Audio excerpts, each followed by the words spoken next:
I'm in the stream. We're like rock and rolling as soon as that is done.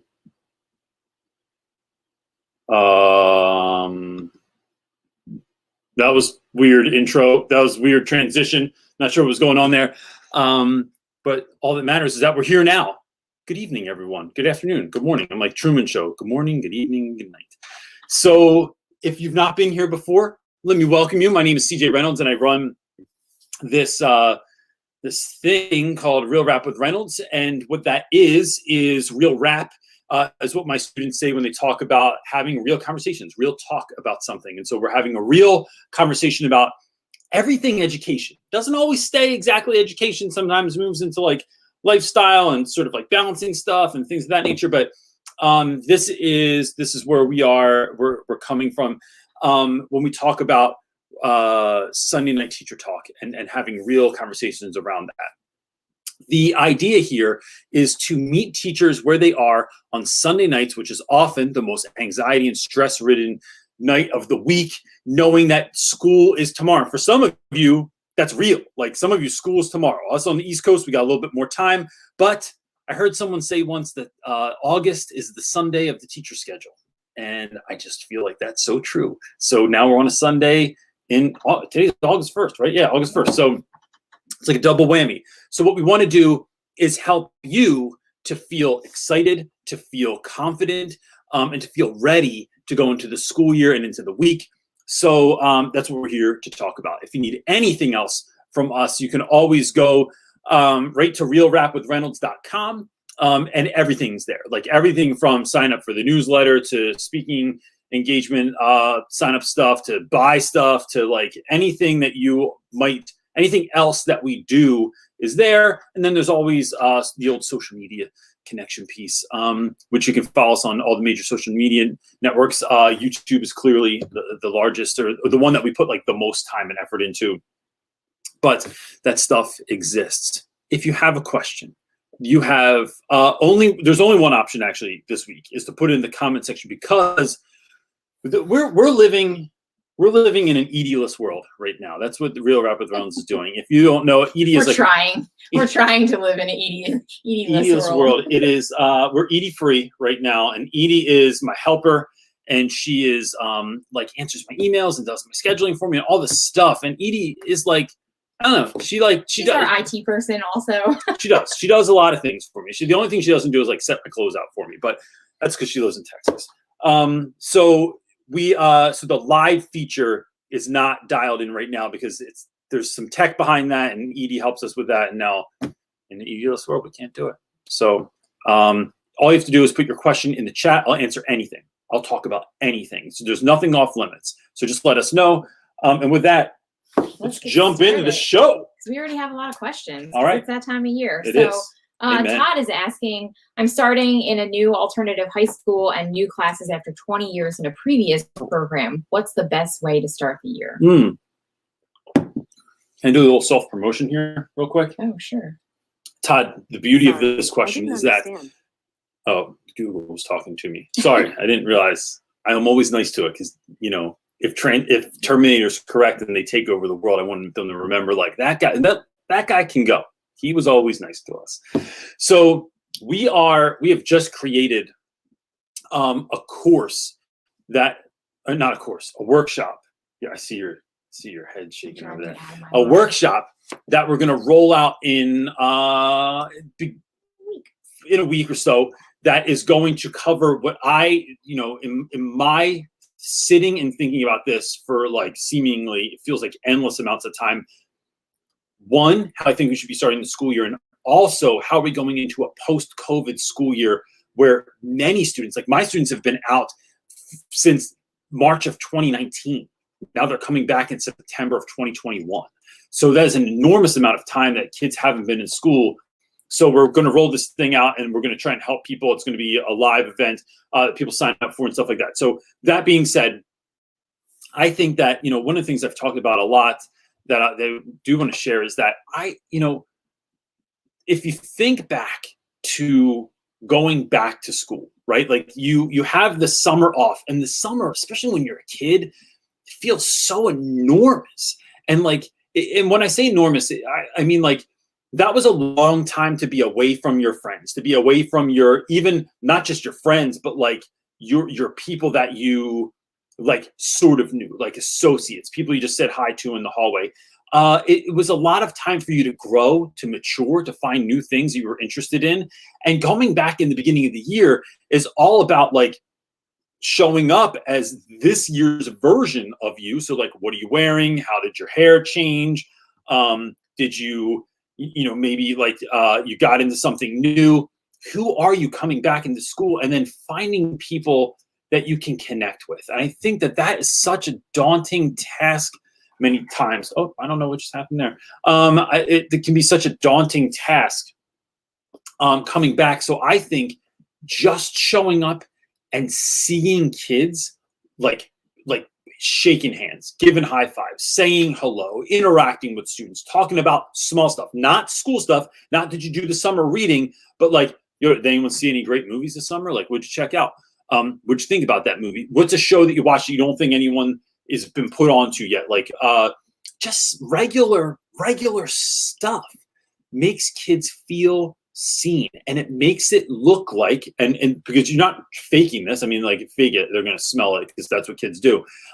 You're showing up actually caring about your students, and that alone has a huge shift, right? But that's going to take, especially being in a new school, you're going to have to leave your classroom, you have to go into unfamiliar territory, and we can't ever like, and look, just as a reminder to anyone, damn near every kid is not going to let you know, hey man, I loved that you talked to me. I love that you saw me, but it is one of those things that like 2, 3, 4 years down the line, some kid might be like, hey, you know what? Like, you made high school better for me. Like, you made it so like I didn't hate school. Like, you made me feel like it mattered.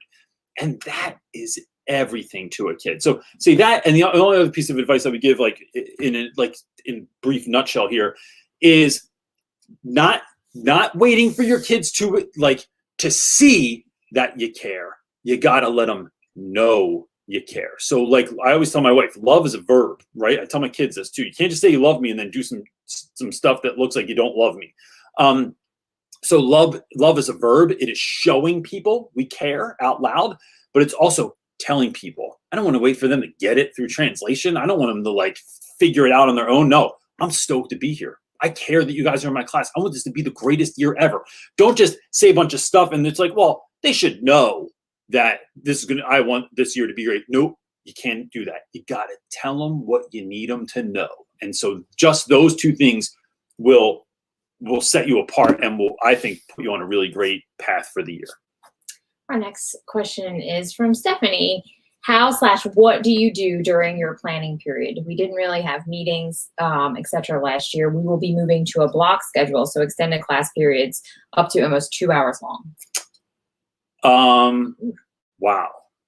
So, okay. So that would mean that your planning periods are about 2 hours long too.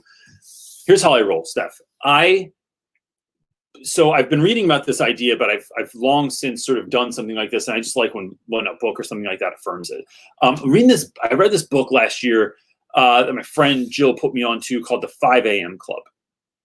And it's a little bit cheesy. You can find the whole book for free on YouTube. Just type in 5 a.m. audiobook and like the actual, I don't know if it's the guy that, no, it's not the guy that wrote it, reads it, but like he does like the characters' voices stuff. It's a little bit corny, but the gist of it, right?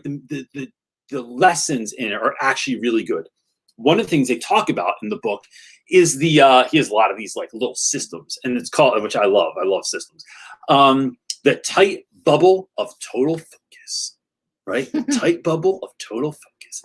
And what that is that when you are ready to work, right? When your workday begins, you are removing yourself from your phone. So I will put Pandora on or a YouTube playlist on my phone. I turn it over so that I don't get immediate prompts of like emails and texts and stuff like that. So when I do take a break, I can look at it, but I try not to look at that as much as possible.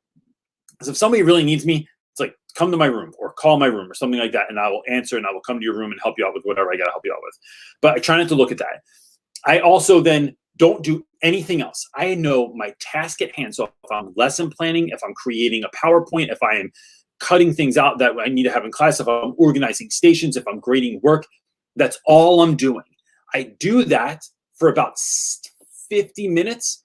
Then I take a 10-minute break, right? 10-minute break. I get a drink. I like stretch my legs, walk around, do something else. But that's all I'm doing. I do that. That's how I do everything in my day.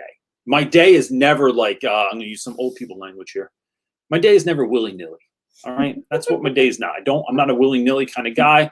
And that's just how I roll. I don't want to I'm not just like wandering the hallway aimlessly, unless for that stretch of time, this is what I'm doing. I'm just out in the hallway. I'm just talking to kids that got kicked out of class. I'm just talking to teachers that happen to be in the hallway. I'm just making connections with new people. I'm going into someone's class and observing.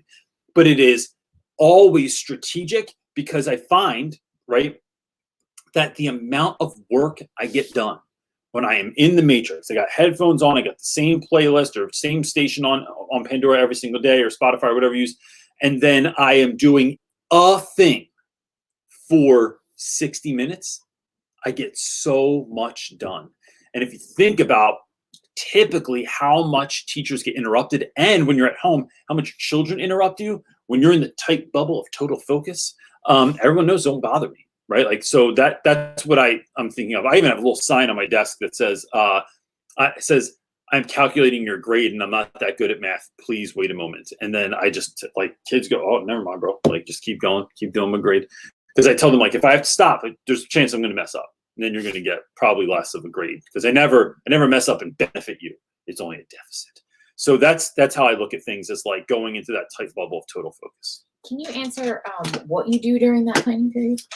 So nothing comes home with me. I plan everything and grade everything at school. I almost never do any work at home. So I have like certain sections of the day. So in the morning, I get there early. I do any planning that I have to do and coordinating for my classes in the morning.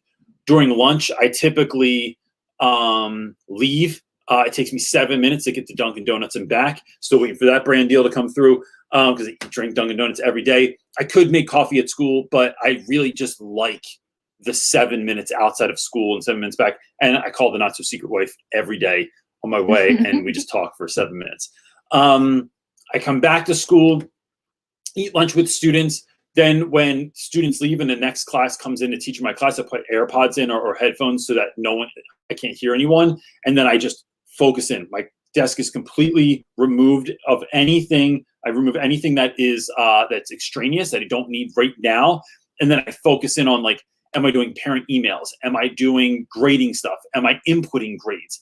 I try to outsource as much of that material as I possibly can. So my co-teacher and I split the grading. A lot of times, if it's multiple choice or some kind of scanny thing, like they have all these apps you can scan things on there now, I have students do all that crap for me, so that my job is basically grading writing, and then inputting grades into, like, we use PowerSchool. So I'm inputting into PowerSchool, because that is my grade book. You should never have students touch your grade book. It's a legal document, and they don't tell you that enough in college, and they should.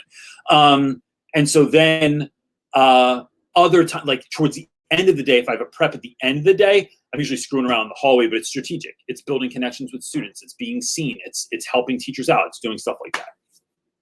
All right, next question is that comprehensive enough? I think so. Thank you. Paul is asking, how do you handle kids continually being put into or taken out of your class? It seems like every other week I have a change in roster, and I have difficult time knowing how to get the kids caught up, or new kids caught up. Sorry. So for us, that mostly happens in the beginning. So we used to run trimesters. So we're running quarters this year. We're doing marking periods this year. Oh, I didn't. Yeah, which I'm stoked about. Trimesters suck. They're too long. And it's like by the end of the trimester, that's a whole nother conversation. So it typically only happens in the beginning of like a trimester or a marking period, when they're still trying to like figure out where kids are going to go. I think that, part of the problem there, which you didn't even ask about, but I'm going to mention, is that there are some kids that really like your class, and then when they get moved out, they get upset. I think it's about connecting with those students, and when they get moved out, I usually kid with them and tell them, like, bro, I don't know what I did, but like, why'd you leave my class? Like you got to switch to someone else's. And then they're always like, no, man, I loved your class. I want to be in that new class. I'm like, listen, you can tell me that now, but like, that's not what they told me. Like, it just kind of hurt my feelings. I thought we had a connection there or something. So it's like a playful way to address it, but then also letting students know, like, look, your new teacher, it could be really great, right? And if you need anything, just know that you can always still come back to me. Like, I'm here, I'm your teacher forever, from this point till forever. So like when you're older and like I want to get to the level where like kids are at college and they call me because they need something. I love when kids are like, yo, Reynolds, when you had kids, like like this is when my students have graduated, they have children of their own. They're like, what'd you do with Brody when Marley was born? Like, I love, like, we're going forever here. So that starts now. So that's one of the things that I do. The other thing is I never try and get anyone that's new caught up immediately. I always meet with them after school, during lunch, before school, in a time when everyone's working. And I want to give them the short version of like, look, here's what you need to know. First of all, I tell kids all the time, you won the lottery, bro, getting put in my class. Because I'm the best teacher you're going to have this year. And I say that knowing that I love the other teachers. This is not like I don't have like an unhealthy competition with anyone. I just tell kids like, look, I'm trying to be the best teacher ever here. So you won the lottery because I'm really going to care. I'm really going to help you as much as I can. And sometimes that's going to look like stuff you want, right? It's going to look like affirmations. So other times it's going to look like I'm pushing you and you're going to get really aggravated with me. But that comes from a place of me wanting you to be the best version of yourself. And that's what coaches do, right?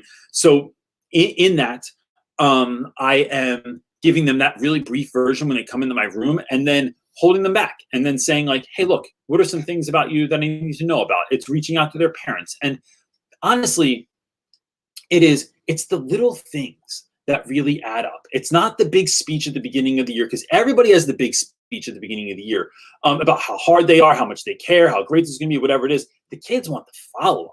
They'll only believe you if you have the follow-up, if you actually do it. So I think that comes with all of the little things of like, hey man, like back to day 2, so glad to see it. Like, like, did you need help with anything? Is your seat good? Like, just trying to dial things in like that. It just shows a level of care the kids don't get normally. And then I also, like, side note, if you ever have kids taken out of your class because someone wants to like talk to them in the office or some other teacher needs them to do something, I say no. Like, I say no all the time to that stuff. My class is important.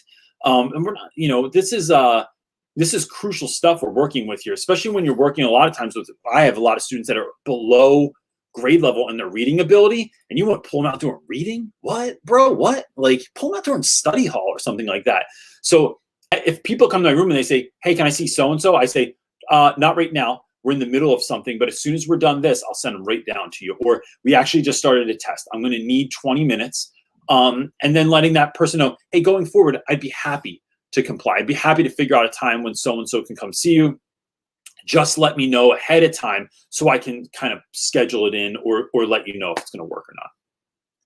Next question comes from Rosanna. What advice do you have for 9th grade intensive reading? These students will be in the class because they did not pass the state assessment last spring. I would, so if kids aren't passing the state assessment, one of the things I remind them of is that state assessments are a basic skills test, right? We're talking about like, can you do the bare minimum to actually like appear, like to pass high school or to pass a grade or whatever. I let kids know, and look, I mean, this might go wrong with some people. I let people know that state tests don't matter. Like, testing doesn't matter. Like, it really doesn't, it is not the be all end all of whether or not you can perform. But is it important? Yeah, because it's part of the game, right? Like, it just is what it is. So if you want to live the life of your dreams, you're going to have to pass this test. It's just part of what needs to happen. That you can't just, like, to get into college in a lot of states, to get to move on to the next grade, to actually get a diploma and not a certificate of attendance. That's how it was in Jersey. You have to pass the test. So can we gamify this? Can we look at it as a game?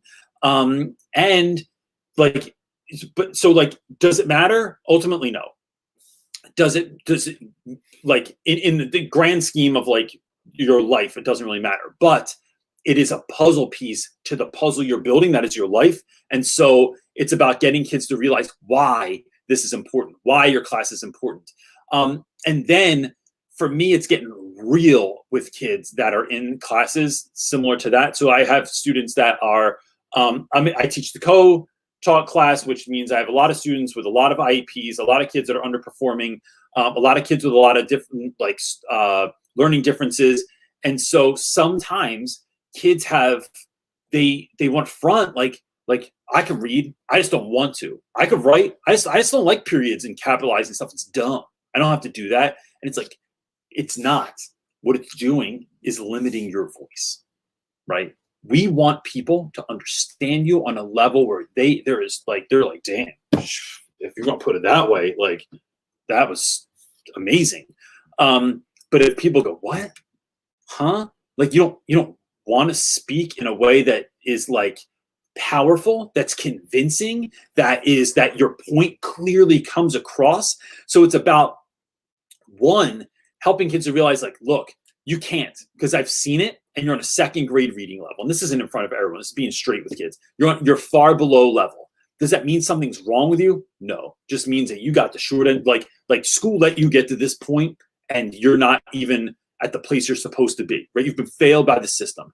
But I'm here to tell you that I'm helping you. I am willing to do anything in my power. Like it stops here, because the team and I are going to work to get you to where you need to be to live the life that you want to live, to be able to like. And so like I talk in real ways with my students about like you being successful isn't just about making money. What's that do for your mom, right? Your mom who's like working more than one job, maybe your mom who's like been living in a rental for her whole life, your little sister who's coming up after you, that's going to have to go through all the same struggles and things that they're dealing with. And even like when your sister goes to school, don't you want to just be able to say, I got your books. Don't even worry about it. I got your meal plan already paid for. I got your tuition. You just got to pay for classes. Like whatever it is, like who do you want to be and what do you want to build that to? Instilling that sense of why, being 100% real with kids that are in front of you as to where they are, helping them have a very clear vision as to where they want to be, and having a clear why as to like why they can get there, why they want to be it, why they want to do it. That is the beginning of a conversation that is about empowerment, that is about teaching kids that they can do it, why they should do it, and then just creating the clear pathway to how they're going to get there. And I think that is the game. And so that's how I enter into that conversation with students. I was feeling fiery on that one. I love that conversation. Okay, next one is from Eric. He says, getting ready for my first year, what's a last minute thing I need to know? Eric, man, so just one? First year, I'm going to tell you, I'll give you, I don't know, 5. I don't even know if it'll be 5, but 1, when the next time you go into your school, go to the copy machine, go into the big boxes of copy paper they have there, and then take one. Take not a whole box, right? Just take a ream, like one package of paper. Hide it in the bottom drawer of your desk under a whole bunch of other crap, and you will need it one day. And when you do, just shoot me. It would be great if you shot me a message and say, you were right about this, because I'm always right about this. 2, get to know your IT person at school and whoever fixes stuff before the school year starts. Because when the school year starts, everybody wants something from them. And you don't want your first interaction with someone to be that you needed it. You want it to be like, hey, just letting you know, like, my name is Eric Elmore. I teach whatever in this classroom. I just wanted to know the guy that's really in charge around here, or the woman that's really in charge around here. And so that is really important too. I think finding out as many of your school norms as you can is really important. So like, what time does the school open? What time do they close? Do you get a key? Do you have the code to the alarm? Is the gate locked, and can I get into the parking lot if I want to come in on the weekends, or if I stay late? I have been locked in to the parking lot before. I've been locked into the school before. I've had the alarm set on me and it went off and the cops were called. I've gotten to the school super early in the morning only to find out that I can't get in that early because I'm the only lunatic that goes in that early. And then I have to sit in my car for an hour and a half until someone shows up at the school and I can get in. So it's finding out norms, like that sort of thing. And then I think one of the last things I see a lot is so there's a lot of other stuff that'll get talked about, but it is making sure your tech works. Like run through your first day before your first day. Like make sure all your remotes have batteries. Make sure you're locked into the internet. Make sure that your light switches work, your extension cords work. Like all that stuff's dialed in, because a lot of times we're too busy like situating things and filling out forms and working just from our laptop on the Wi-Fi, and then like you get to the thing like the smart board and it's like it doesn't work or it won't connect to the internet. Make sure everything works and be set up for your first day before your first day, and then just do a brief run. You don't have to say everything you're going to say, but like make sure your flow is there. That's what I would do, before my first day. All right, JP is asking thoughts on putting a teacher portfolio website together. Degree program didn't go over it, and I'm certified regular ed, elementary, and art K to 12. Have experience in both, but don't know how to highlight it. Man, this is a great question. Here's what I'm gonna. So if you're not paying attention to me, anybody in the crowd there, if you could listen just for a moment. So JP wants to put together. He's thinking about putting together a teacher portfolio like website. If you've done this before, it would be great if you could connect with him. Or JP, I would also put this in the Facebook group if you haven't already. If you go to our Facebook group, Real Rap with Reynolds, Teacher Talk, right? Real Rap with Reynolds Teacher Talk on Facebook. There's like 2 quick questions you have to answer to get in, just so we know you're a real teacher. And then you get in, post this there, you're going to find love. I've never had to do this, right? And that's because I had to. Why does it keep doing that weird thing? Where it's like takes me off the thing. That's weird. Anyway, I've never had to do this because when I started teaching, that wasn't a thing. Like nobody even had like a portfolio. Like they didn't show up with even like a cute binder or something like that. I think the website, that's a friggin' great idea. And because now I think I've often thought like, what if I moved? What if I went somewhere else? What if I taught somewhere else? What if I had a different job? I've sort of created this portfolio online of YouTube and social media that is like undeniable. And what I mean by that is like, it's very clear as to like how I connect with students, seeing me connect with students, how I roll out my lessons, things of that nature. I think this is a great idea.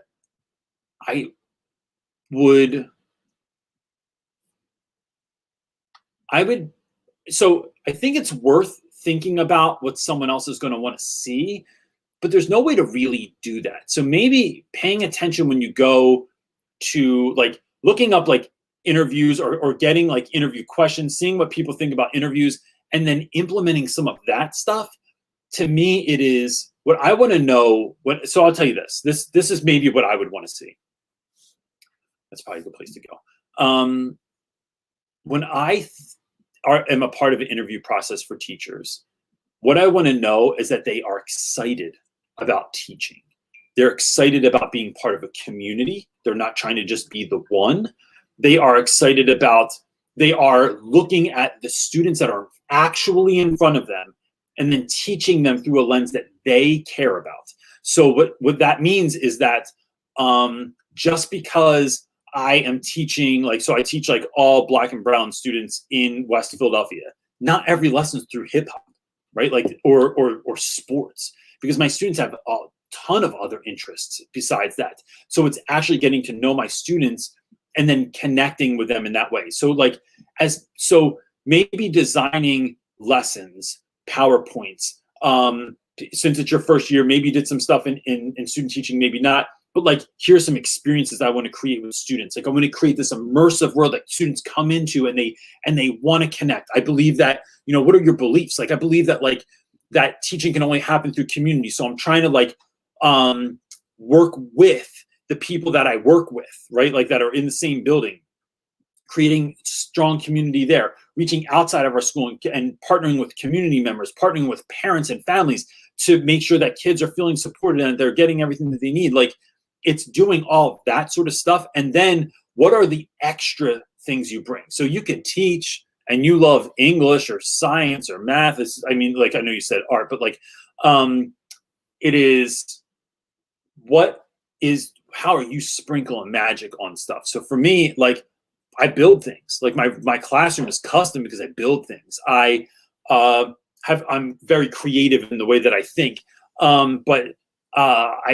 So like trying to pull from those pieces of like what else makes me me. Like, so Seth Godin will talk about this as being the purple cow. What helps you to be the purple cow? What helps you set apart from everyone else? And if you get stuck on that, ask someone that knows you well, and they'll tell you. Because sometimes, you know, I find that like we as people have a real hard time like looking at the goodness in us or the things that set us apart that make us great. But the people that love us have a much clearer vision as to what that is. And so like my wife, for instance, can like, sometimes I'm talking some nonsense and I have this soundtrack in my head, like that I'm not good enough, or that like, I don't know why someone would pick me to do this, or I'm like just talking crap on myself. My wife would just be like, stop, that's not true. Like, you're this and this and this and this. So yeah. All right, our next one comes from Love you. Good buddy John. Love you. I love you. Love you. What are 3 things that you will look forward to doing on the first day? And bonus question, what was the name of your kindergarten teacher? Most teachers remember. Oh, I remember every teacher that I had in all of elementary school. You do? Yep. I probably could name one, and it was because she was so mean. Oh, really? Yeah. I've had tons of mean teachers. Mrs. Adams, she was terrible and she was scary. And she was my kindergarten teacher. I don't remember preschool. Kindergarten was Miss Gentile at St. Rose Catholic School in Haddon Heights, New Jersey. I was in the afternoon class, and Maureen Kennedy was in my class, and I just thought she was the prettiest girl there. And look, we liked one another because guess what? She was the fastest girl, and I was the fastest boy. So it was basically match made. I don't even know how we ended up together because we're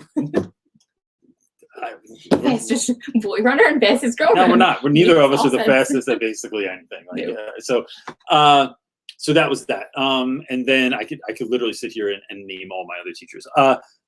The 3 things I look forward to the most is 1, connecting with my friends, like just really just seeing other teachers and like being in the mode. I miss that. I think I underestimated somehow how much I needed that and how much life that gave me.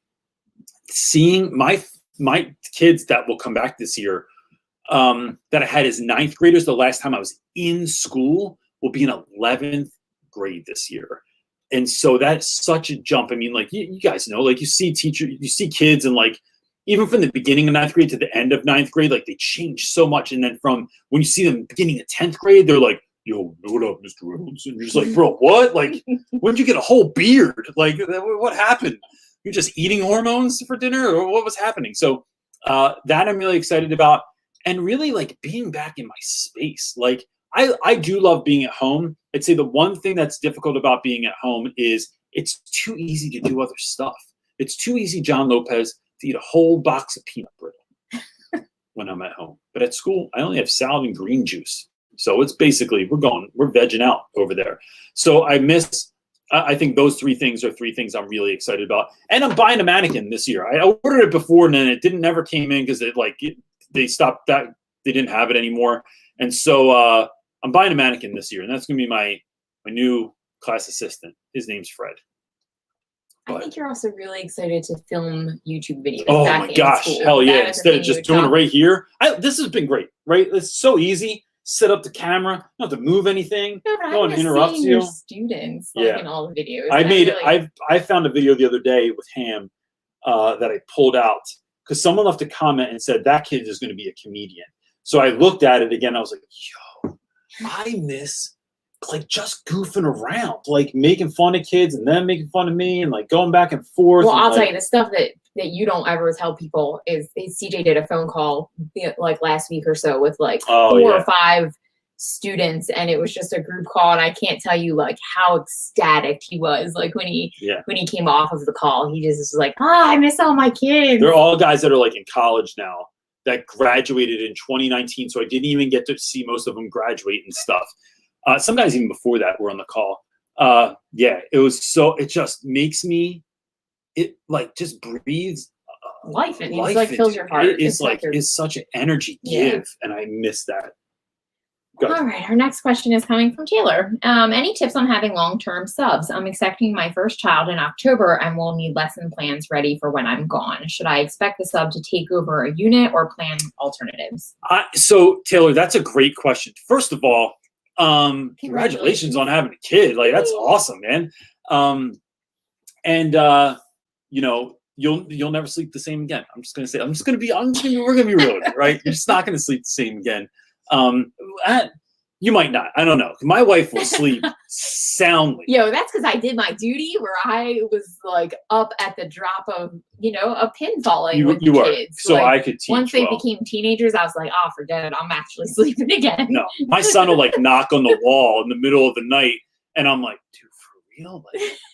Like I got it. All right, here we go. Here we go. Your turn. Marley's coughing too much, and I'm like, why is she coughing? So I'm like, I feel like a dog where like my ear raises up, right? So anyway, what I would say is I would make, here's the thing with long-term subs. Sometimes you luck out and you get someone really wonderful. You get someone that can do it. Maybe someone that taught before and retired and then they're coming back. Sometimes not. Sometimes they're not very good at all. And it's like, oh, this is why you don't have an actual teaching job. Like, and that sounds mean, but I'm going to say it anyway, because I've just had some of those folks before. So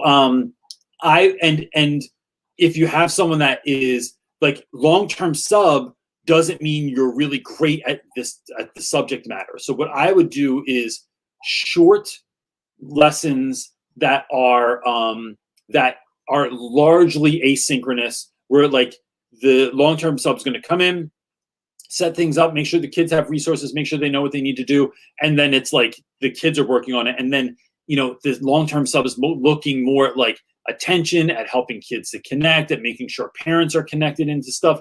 It's that sort of thing, instead of like saying, hey, look, next week read this book, here's how you should start. Because you also then have to come up, and if they don't do a particularly good job, it is you have to show up and like back cleanup after that disaster, and that's just becomes problematic. So look, I'm not saying like all long-term subs are bad or anything like that. Like I've met some really great people along the way, even folks that I'm like, what are you doing? Like, why don't you just work here? But then there have been other people that like, they're just like, their heart's not into it anymore. This is the only person they could get. Like no one wanted to come in during a pandemic. Like, so I think about it's focusing on student success. So like, I think like a week-long lesson or a 2-week-long lesson is good. It's largely run by the students, and then that's how you're going to kind of roll from there. My mom is in the chat, and she said that she'll send you a mannequin head if you want. It'll have real hair too. My mom's a hairdresser. That would be. I would take that. No. Maybe wouldn't that be fun? What if Fred's head just changed every once in a while? If you had a makeover. Are you going to explain to people who Fred is? Fred is my mannequin that I want to get for my classroom. And is that weird? Yes. And I realize the level of weirdness that it is, but it just seems like endlessly fun to me. Ryan's asking, I'm a first-year teacher going into a public charter school teaching 9th and 10th grade social studies. Do you have any tips for me or for working in a charter school? So in my experience, so I've only worked in charter schools. A lot of people think I work in a private school. And a lot of people look at my classroom and they think we're really rich. Bro, we dream on a $10 budget at my school. So what I'm looking at is that, like, for me, charter schools have largely been about freedom. My first school, not as much. When I worked in Camden, there were like channels I had to go through, and they said no to a lot of stuff for no reason. It was like one time, I talk about this in my book, there was a friend and a few other people. Like there was a friend and some poets that he knows. My friend Derek owns a publishing company called Rap With Publishing. They were on the show that used to exist back in the day called Def Jam Poetry, right?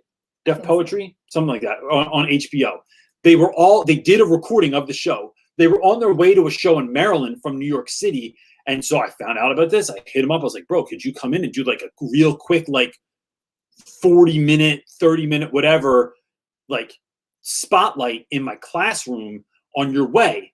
Yeah, man, sounds awesome. No problem. We'll do it. So I go to the principal, hey, look, I just wanted to just run this by you. These friends, they're coming off this show on HBO. They're going to a gig in Maryland. They agreed to come in, like, do this. It's going to be friggin' awesome. Can't do that. We need background checks on it. What? Background checks on them. We have people come in all the time. I guarantee they don't have background. If someone from the Eagles came in last week, we didn't have a background check on them. It's just like these arbitrary, silly rules. My school now, at least in the past, we have all new admin this year. We'll see how that's going to roll out, but I have a really good feeling about that. In the past, it's been like yes to everything, because the idea of charter schools initially was to, how can we reach kids in a new way that, like, maybe public schools that they're coming, those other options might not be a fit for those students. I think that's part of the reason I've enjoyed being in public school or in charter schools. Would I teach in a public school? 100%. Private school? 100%. It really, to me, is about the connection piece. And so I'm not at a charter school for any other reason. It just happened that the two schools I went to were a good fit for me when I interviewed there. With regards to new tips going into a public school, I kind of talked about new tips a moment ago, but I would say, if I was going to add something else, just to give you something to think about, it is really, and look, this is the hardest piece of advice to give anyone, because I feel like people don't really take it.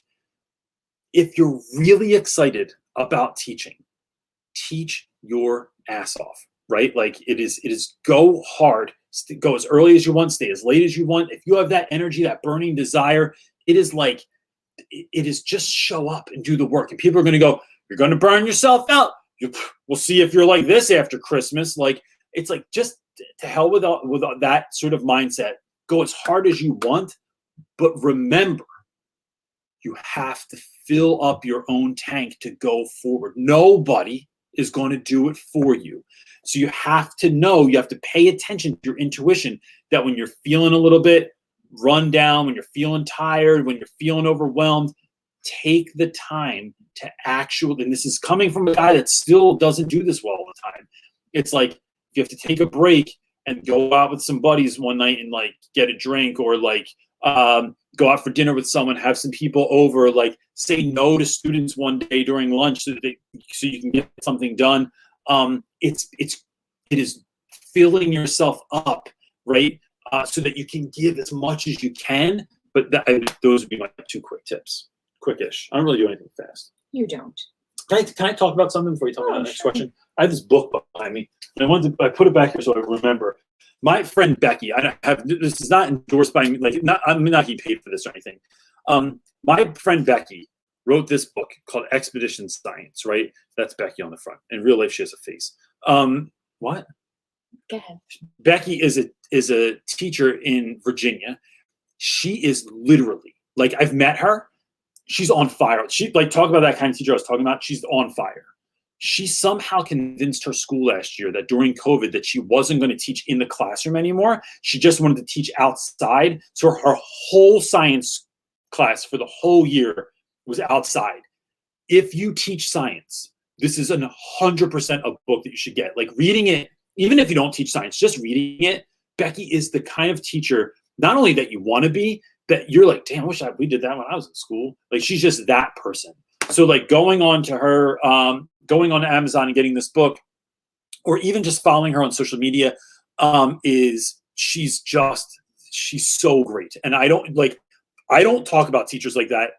Like, when I love people, I shout them out. I would never do it otherwise. But Becky's book is the greatest. I got to write, like, a little blurb for it. Didn't make the back cover. Not saying anything to Becky. It's on the inside, but I mean, I still got to do it. And I just think that she is. I just think she's the greatest. Like, literally, I could go on. She is. I really wish, like, our kids have a science teacher like that. Even the way she talks about it. Infectious for a love of learning. When they, like, go spelunking in their classroom because they take lab tables and cover them in butcher paper. She makes these caves with, like, bats hanging in them and stalactites and stalagmites. You got to crawl in, and everyone's got a little headlamp. Awesome. And the kids are doing studies in there and stuff. Like, it's just like, what? Like, I want to come. I want to go do that. Our next question is, any recommendations for not going crazy during teacher workday meetings? What should I do to connect with a largely new team? All right. So I hate meetings. I think most meetings could be an email, and we have a meeting so that we can sign professional development paperwork and get credit for it. I try to make the best of any meeting that I actually attend, right? So, so look, I'm not going to tell you, like, this is the one I'm going to be good. I'm going to be good right now. I go into a meeting, so largely new team. If there's anyone you know, and they're cool, like they were nice, so our meetings happen in the dining hall, which is in the basement of our school. I walk down the steps, and people laugh at me now because I stand up there and I just look, but I'm unapologetic about it. I look and see where everybody's sitting, who's sitting where, who's sitting with who. What's this about? Oh, it's about special education. I want to make sure I sit with these special ed people because I think they're really about kids and they really know their stuff. And so I want to put myself over there. Talking about lesson planning. Oh, this is my girl Cho over here. Cho is super, super analytical and she's systematic thinker. And so I want to make sure I sit with someone like that. Oh, this is something I don't care about. It sounds like nonsense. These people are hilarious over here. So I'm going to sit with them. It's because I know it's going to be a good time. We can laugh and talk and stuff. So I'm trying to put myself in a place where I'm with people that are actually going to benefit me in the video or in this, or sometimes it's me putting myself in spaces where it's like, oh, all the new teachers are sitting there. We're going to talk about classroom management. I'm going to sit with them because this is something that I feel like is a strength of mine. I can do it. So I never sit with the same people all the time. It's always based on what we're actually discussing. And if I was going into a new school, I would try in at least the first couple of meetings to have my radar up to see like, who's paying attention, who cares, who doesn't care, who's real dialed in, who's passionate about this, who's like hates everything. Try and get a feel for the room and then introduce yourself to the right people afterwards. Like, hey, just so, you know, I liked what you said in there. My name is so-and-so, and this is like, you know, what I'm teaching this year. Make that connection. So in the next meeting, hey, look, do you mind if I sit with y'all? Like, I just want to sit over here because I'm trying to be awesome this year. And I mean, you don't have to say that. That's kind of like goofy stuff that I say, but and then I sit with those people appropriately. And then if the meeting is boring, or if you feel like it doesn't apply to you, which a lot of meetings do, right? We have meetings every year on the bathroom policy. Bro, I don't have had a problem with the bathroom policy in 14 years. I'm not about to have one this year. So I just go on my computer and do work. I just make sure that I'm doing stuff that's important. And sometimes I take pictures of people with my phone while we're in the meeting, awkward moments, and then, or I record them and I screenshot that awkward moment and I send it to them. And that's really fun too. But maybe wait till next year. What you got? All right, our next question comes from Tina. I will be involved in the interview process looking for our next principal. What do you think would be an essential question to ask them? I'd appreciate all the advice from you. Tina, I love this question. I am going to say, that's a great profile picture. Those kids must be huge. So I'm so dumb. I want to know when hiring for new principal, one, how do they view like equity in the school setting? So with regards to children, how are we creating equity? What that really means to me is how, and then I sometimes break this down, how are we supporting students that come from different backgrounds? How are we supporting students that that are at different levels in their learning? So like ninth graders that are on different reading levels. And then how are we supporting in a real way, really, really real way, and special education teachers know what I'm talking about, in a real way, supporting our students that are diverse learners, right? And kids that have like 504s and things like that. So I want to know, how are we actually meeting the kids that are in front of us and helping them to become the people that they want to be in the future? I think I also want to know, how are we, like, so for a school like mine, and I think a lot of inner city schools deal with the same sort of situation, is how are we focusing, making teacher retention something that matters, because it really, really matters to the culture and climate of your school, and it really matters to your students, and it's really going to matter to your staff. So how are we creating a space or like a school that teachers want to come back to and that we're interested in having them come back to? And then what our views on like teacher autonomy. I always ask about. We have a lot of autonomy in my class. I haven't done a lesson plan in over a decade because we focus on the fact that teachers are professionals in our school. I've not been told how to teach anything with a way that's like, this is how you're going to do it almost ever. And then when I am told how to do something like use a certain program, I get myself out of it all the time. Because I just go, this doesn't work for these kids. Like, I'm not going to do this systematic approach of, because you paid for it. Like, it doesn't work for my students. It's actually going to be a detriment. So if we want grades and student retention, and if we want kids to go on to the next grades, and if we want kids to reach college, like, this isn't going to work. So it's those three things I think are like three of the most important things to me with regards to students. Next question, or principals rather, is coming from Chris. What is the best way to find short stories or other supplementary materials for in-class readings? I'm all set for larger books, but what about the readings in between? This is awesome. So Chris, I only work with brands that I feel really strong about, like people that I'm going to use anyway. So I'm currently, there's a video coming out soon with a company called ListenWise. It's one word, ListenWise. They are affiliated with NPR. And so they create podcasts and short articles that are cover friggin' everything. And they have a thing on there, and this is part of my video, I talk about this, where there's a thing called Weird News, which I do Weird Fridays every Friday. And so it's like all kinds of weird stuff. But I love that. I love that weirdness, because to me, what that's really doing is creating curiosity in students and engaging them and learning on something that they might actually be interested in. It's really great stuff for like before a lesson, something supplemental during a lesson, or as a follow-up, or as a bridge to like your next topic. And they have all subject matter on there. So they're really good. I've also worked with Scholastic, and I love Scholastic stuff. I'm going to blank because my memory is just getting worse the older I get. Upfront magazine. It's something I use constantly from Scholastic. And then I really love, I do like Ed Puzzle, but that's like you can only use it a couple times, because like, especially after last year, like Ed Puzzle, just your kids might be bored of it.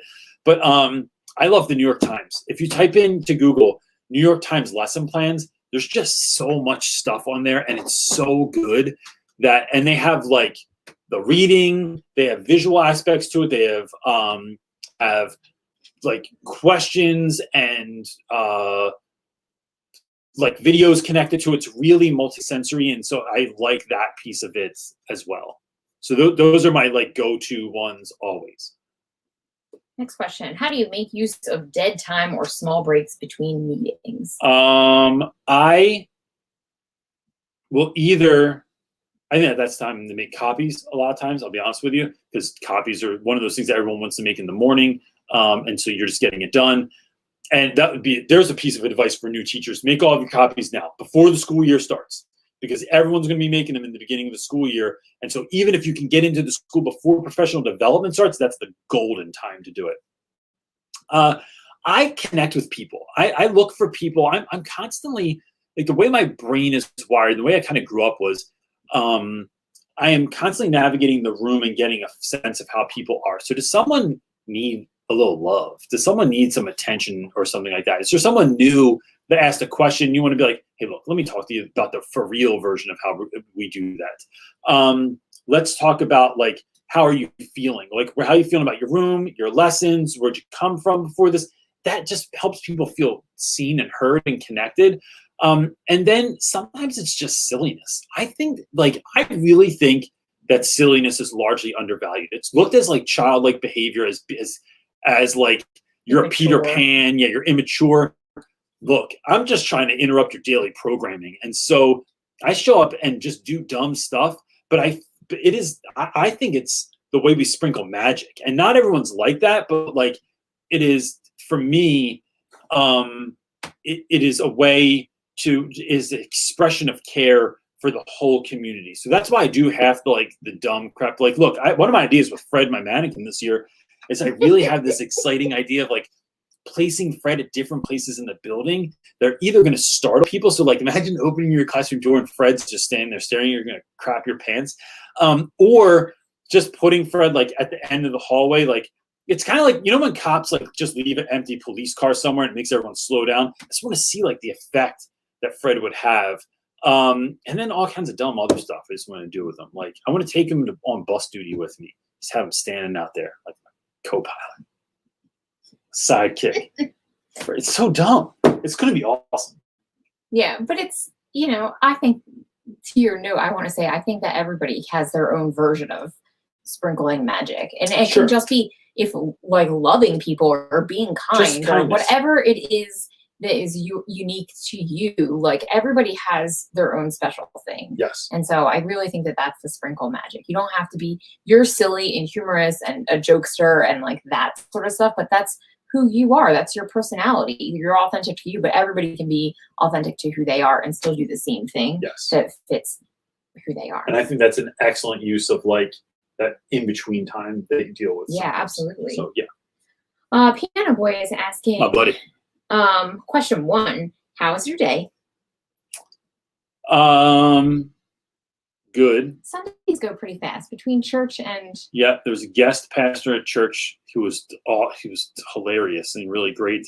Took the dog for a long walk this morning. Met a friend, or like saw a friend on the walk. Talked to him for a while. That was really great. Had a protein shake for breakfast. Really just telling it all, huh? And then I did some work because I have a partnership deal coming up and I had to get some paperwork done for that. So that's my day so far. It's been pretty great. All right, question 2. What do you do to prepare for school in the final days of summer? I relax as much as possible. But not just, no. That's not even true. No, you're right. You're almost right. It's not relax. It is, I want to be invigorated by the time I go back to school. So to me, that is brain dump. Here's all the things that are like I'm anxious about and I think I have to get done.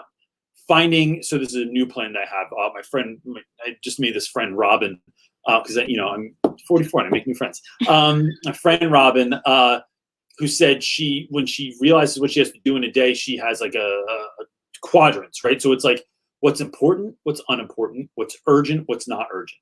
And so looking at that and seeing like what is both important and urgent, and if things line up on that level, then those are the things she's doing that day. So I try and get things done that I need to have done for the first week, not just the first day, the first week of school.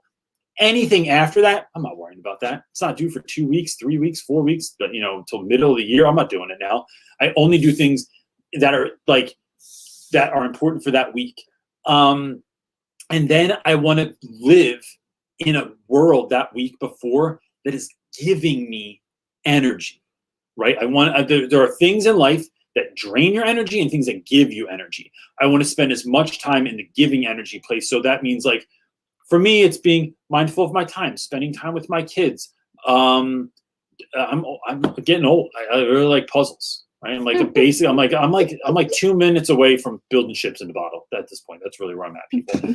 But it is doing puzzles if I want to. It is like being mindful of my health, of my energy, of watching movies, of like going to the movies, of hanging out with friends. It's like as much of an influx of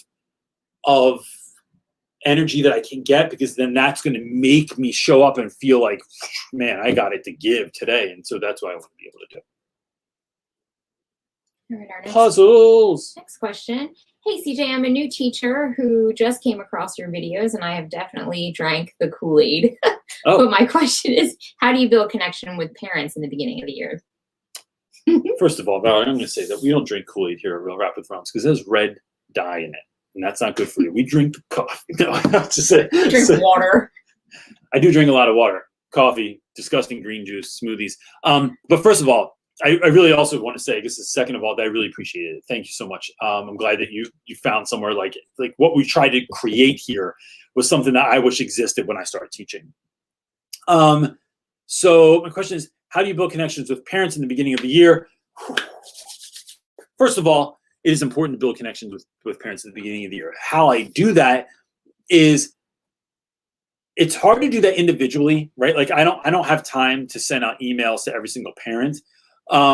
But at back to school night, what I want to do is wow parents. I want parents to go, damn, this is going to be a great year. Like, this guy cares. Like, he loves teaching. Because I tell them I love teaching. I tell them I'll get their kid any book that they want as long as they read. I tell parents I don't play around, and that I'm serious about what we're doing here, and that I need them to be a part of what we're doing so that their kid can find ultimate success.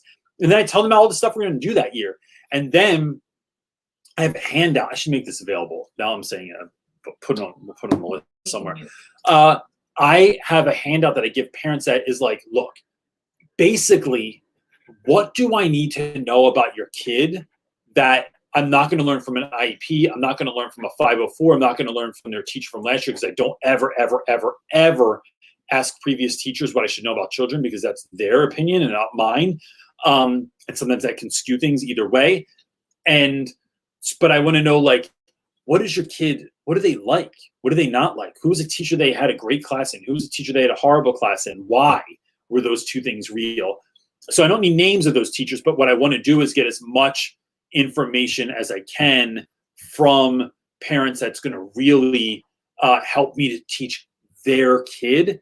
I have never, ever had a teacher do that for me or for my own children. Yeah. And so I think that I would love that, because I think, every parent thinks their kid is a special flower, and sometimes they are, right? Like, I definitely feel that way about, especially my son. Brody is just cut from a different kind of cloth than most people in the world. And so there's certain things I want you to know about him, because he's a really good boy, but he'll keep saying yes, and then he understands it, but he doesn't, because he wants you to be happy with him. And so he is someone that just because he looks like he's paying attention doesn't mean he's paying attention. It's because he's a good boy, and he wants you to know that he's paying attention right now, and that, and he's making the eyes and giving the expressions and all that stuff. And then other times he will not be paying attention at all, and we're doing this thing. We all know this kid, but he really is listening. Like, I go, I'll get pissed off, and I did it this morning when I go, I'm not listening to what you said. Didn't I say this morning? Not listening to what you said, so you can repeat back to me what I just said, because you're not paying attention to me. And he goes, because he pissed me off, and he goes, I am. You said this, and then this, and then this. Oh, you said this before that. Oh, all right, my bad, bro. My bad. You're on it. So it's things like that for my guy that really, like, I wish I could parents would do. Yeah. I think our last question is going to come from Chris Chong. It says, "Hey Reynolds, what do you do if needed to teach if you needed to teach a different subject, especially one that you're not particularly strong with?" Chris, I would find people that are doing great at that subject. And so, like, if I had to teach like history all of a sudden or something like that, or like moving to science, one, I would look for people that are doing a great job already, and then I would not overburden myself. There's this thing that teachers do sometimes that I really get to engage with educators that think they have to know all the stuff before they can start teaching something. And I think it's about staying just a few steps. It could just be a step ahead of your students if they're not really motivated. If you have really, like, kids that are gifted, kids that are in honors classes or in AP, you have to stay several steps ahead of them. But if you're teaching like a regular ed class, it's just about staying a step or two ahead of the students, and then learning as you go. Like, I don't fake it with kids ever. If I don't know stuff, I just tell them I don't know. I go, it's a great question. I never even thought of that before. Like, I'm gonna look it up, I'm gonna find it out, and I'm gonna bring it back to class.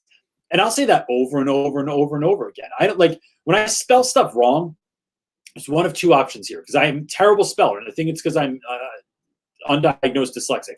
I cannot spell things. This is why I can't pronounce people's names all the time on the show. I either tell kids that, like, oh, great, you get an extra point because I was like, I put that in there on purpose. That's what I used to do to kids. Tell them I put that spelling error in there on purpose. And sometimes I still play that because I think it's just funny. But most of the time I tell them, yeah, I'm terrible at spelling because this is my gig. Like, I struggle with this. And so it's not my strong suit. Thank God I have spell check on my computer, and every email I send gets spell check first, or I send it to Edie and she reads it for me like she's my mom. So that's just how I handle that. So I think, and then it is finding ways to get excited about what you're being asked to do, right? So, like, whether that is something that you are being asked to teach or asked to partner in or whatever. It's finding things that are going to make you excited and make students excited, because the last thing you want to do is go into a class that you're not stoked about, that's not really your wheelhouse, and then teach from a place of like dread. You want to teach from a place of like excitedness and love and stuff like that. So look, gang, before we go, because my kids are waiting for me to go do something after this. Before we go, if you are, can you take that down? If you're interested in being a part of, if you weren't here in the beginning, we are doing a workshop that's coming up in about a week. We are going to announce it this week, the exact date and time and all that stuff. That is really geared. What I really want to do, instead of just a video, I want to do a really deep workshop on how do we start the year this year. And so I've made videos on this sort of thing before, but really through the lens of kids coming back to school that maybe have been virtual, been hybrid, been, like things have been wonky the last 15 months that kids were in school, 16 months kids have been in school. So showing up and how do we start the year where we are feeling confident, we're feeling excited, and we're walking in like with a little like swagger in your step, so you feel like you got this. Like I would really love to get people there, or just help you, because I think look, to be honest with you, I think a lot of things I talk about people might already know, but sometimes it helps to hear a voice of validation, and sometimes it's like, I thought that, but like, yeah, I am going to do that. So that's kind of where I want to help people get to, is to a place where they're feeling confident and strong about starting the year and excited about going back to school. If you are interested in that, the first people that are going to find out about it are the people that are on our email list. If you just go to realrapwithreynolds.com, there's a little thing that floats around or hangs on the side or something like that. It says newsletter. Just click on that. And we didn't have a newsletter last month because we were edulous. And we're working it out. We're getting back. But the folks that are on the email list are going to get information first about this. It's going to be a live event with me where I'm going to do a whole presentation and do a Q&A afterwards. And the people that sign up are also going to be a part of like a live Q&A about a week later. So you'll have time to implement some of these things. And then a week later, if things didn't go right, if you had to pivot, if it didn't go how you expected, if you need some clarity around it, I'm going to do another meetup with people to show up to get information on that. That's the first place you're going to hear about it, is in the newsletter. Otherwise, just keep a lookout. It's going to be on social media. I'm going to make a YouTube video about it, things like that. And that's going to be something that's coming up that we will announce this week.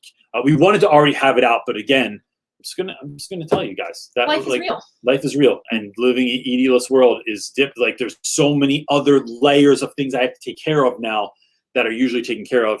And if you watch this, I'm not trying to make you feel bad. No. It just shows how much we love you and need you. We have teens, and that's new for us. And we do have teens.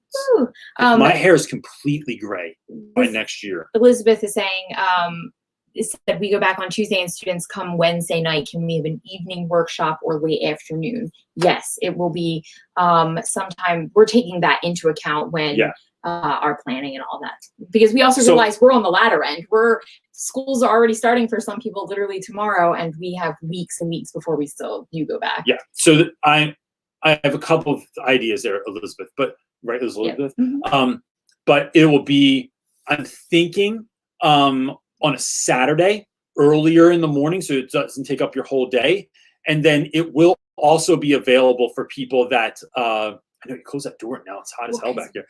I know. I get it. I'm just playing. It will be available for for people to rewatch, for people that sign up for it, and so that will be available too. So if you know someone that's struggling, if you know someone that could use this when that information comes out, please consider passing it on. I just think it's going to be. I'm really want to help people go back to school this year, so that's what I'm thinking about. That's it, gang. I'm so glad that you're here, and I'm so glad that we do this every Sunday. It is like literally a joy for me every single week. So we will see you next week, and that's it, gang. Peace. And I didn't even have a thing. I was going to have a thing, but we'll just throw this up there. See you next week. Peace.